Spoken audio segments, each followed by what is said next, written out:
Speaking of the end of summer and overnight lows, Phoenix might not dip below 80 tonight. That's right, Max. It's still pretty warm out, but it could cool down later this week. Here to tell us more is Kayla McDonald from the Cronkite Weather Center.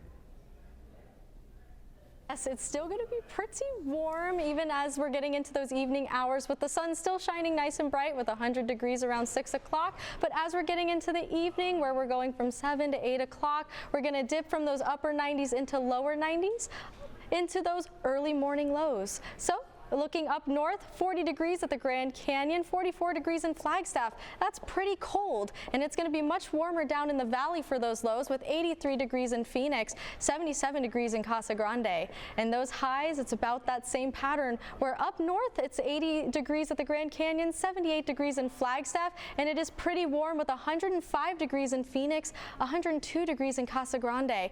Are we going to see some relief to these higher upper temperatures? Well, we might. So later in the week, we are getting some moisture coming up from the south. Moisture helps hold on to heat along with we need moisture for clouds. So going into early Wednesday morning and later in that Tuesday evening, we're going to see some of that moisture come up from the south and help bring us some clouds. So going into that 8-day forecast on Tuesday, it's still a high of 105, but as we're starting to get that cloud cover, it is dropping our high temperatures to 103, 98, and then on Friday with that 30% chance of rain, it's going to drop our high temperature to 94 degrees. And then as that dry air comes back in, we're going to heat back up into the next work week, and our lows are going to stay consistently within the upper 70s and 80s. With your Cronkite Weather Center, I'm Kayla McDonald.